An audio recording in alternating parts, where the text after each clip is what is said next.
Detecting diffusion based in painting via latent edge space representation 연구를 진행한 데이터 사이언스 융합학과 지승원입니다. 순서는 다음과 같습니다. 먼저 인트로덕션입니다. 최근 겐이나 디퓨전 같은 생성 모델이 빠르게 발전하면서 이를 활용한 인페인팅 이미지의 퀄리티도 빠르게 증가하고 있습니다. 하지만 이를 오용하는 딥페이크나 페이크 뉴스 등의 사례도 꾸준히 증가하고 있는 추세입니다. 본 연구는 이러한 인페인팅 영역의 탐지를 위해 기존의 탐지 태스크에서 자주 쓰이는 푸리에 트랜스폼의 재고를 진행하고 가버나 셀프 시밀러리티 같은 새로운 보조 피처를 제안합니다.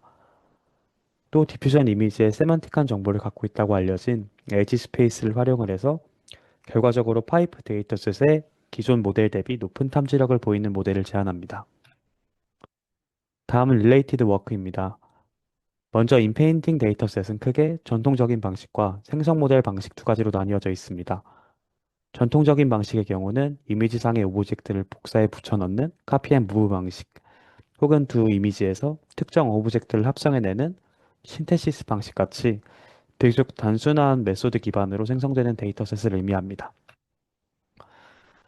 또 겐이나 디퓨전 같은 제너레이티브 모델을 활용한 데이터셋도 있습니다. 이때 한계는 사지디나 코코 인페인트 같이 아직 공개되지 않았거나 혹은 공개 예정인 데이터셋이 많아서 인페인팅 탐지를 위한 벤치마크 데이터셋은 찾기 힘든 실정입니다. 다음으로는 탐지 모델입니다. 탐지 모델도 크게 두 가지 파티로 나뉘어져 있습니다.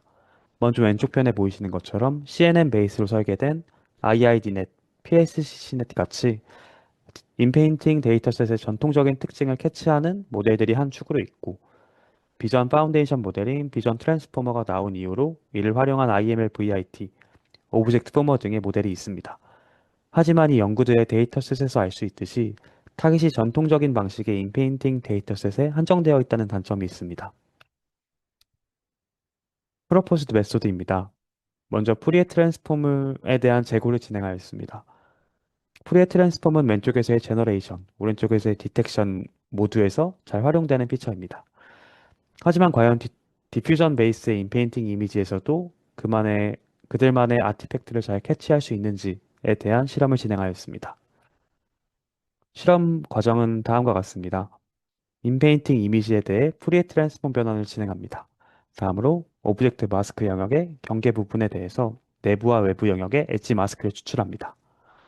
그 다음으로 트랜스폼 결과와 서메이션 한 다음에 이를 히스토그램으로 변환합니다. 마지막으로 내부 영역과 외부 영역의 히스토그램의 유사도를 계산합니다. 이때 내부와 외부의 시밀러리티가 높게 나온다면 인페인팅 증거 자체를 잘 찾아내지 못했다라고 이야기할 수 있고, 반대로 낮게 나왔다면 증거를 잘 찾아냈다라고 이야기할 수 있습니다. 결과는 다음과 같습니다. 100개의 샘플 중에서 81개의 샘플에서 가버 피처를 통한 디스턴스가 더 높게 나왔습니다. 이는 가버 트랜스폼 자체가 푸리에 트랜스폼보다 인페인팅 영역과 리얼 영역의 피처 간의 차이에 대한 탐지를 더 잘 이루어냈다라고 볼 수 있습니다. 다음으로 로컬 컨시스턴시입니다. 이전 연구에서 겐 기반의 생성 이미지가 업샘플링 과정에서 체커보드 아티팩트가 발생되면서 이미지 패치 간의 로컬 컨시스턴시를 인위적으로 낮게 만든다는 연구 결과가 있었습니다. 그래서 본 연구에서는 과연 디퓨전 이미지에서는 어떨까에 대한 실험을 진행하였습니다. 실험 과정은 다음과 같습니다. 먼저 인페인팅 영역에 대해 특정 크기의 패치로 자르고 노멀라이즈 합니다.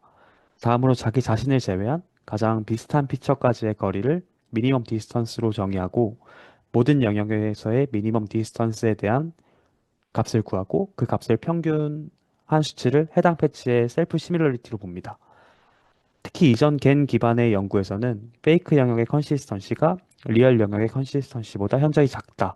즉 셀프 시밀러리티의 디스턴스가 크다라는 결론을 얻어낼 수 있었습니다.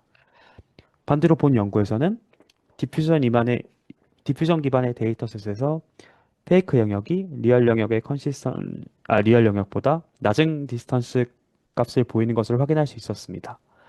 이는 괜히 낮은 컨시스턴시를 갖는, 즉 언더 스무딩의 형태를 띠는 반면에 디퓨전은 오히려 인위적으로 높은, 즉 오버 스무딩의 결과를 낸다라고 이야기할 수 있습니다. 다음으로는 H스페이스입니다. 이전 연구에서 디퓨전 생성 과정 중에 유넷의 미드블럭 아웃풋을 H스페이스라는 개념으로 정의하고 이 H스페이스가 이미지에 세man틱한 정보를 담고 있다라고 이야기합니다. 이 H스페이스의 몇 가지 특징으로는 세man틱한 정보의 벡터 연산이 가능한 호모지니어리티, 그리고 리니얼리티, 로버스트니스, 그리고 타임스텝의 독립적이라는 컨시스턴시의 특징을 갖는다고 이야기합니다. 그래서 본 연구에서는 이 H스페이스를 학습 파이프라인에 추가해 디퓨전으로 생성되는 이미지만의 특징을 같이 학습할 수 있도록 설계하였습니다. 전반적인 아키텍처는 다음과 같습니다. 특히 H스페이스의 경우는 유넷의 크로스 어텐션으로, 그리고 옥실리어리 피처 같은 경우는 원본 이미지에 컨캣하는 방식으로 학습 구조를 설계하였습니다. 다음으로 결과입니다.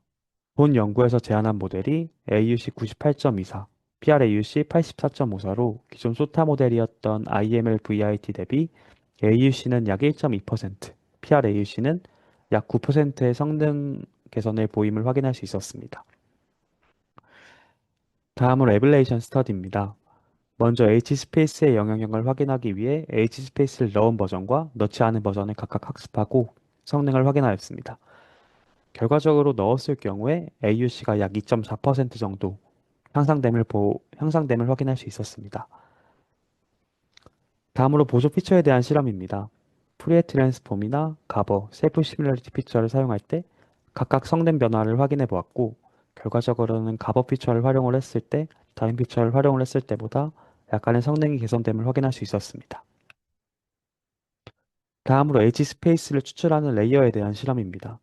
기존 연구에서는 미드 블록의 아웃풋만을 엣지 스페이스라고 정의했는데요.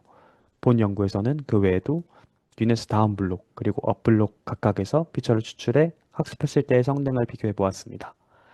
결과적으로는 업 블록의 피처를 사용을 했을 때 다른 블록을 사용했을 때보다 성능이 약간 개선됨을 확인할 수 있었습니다.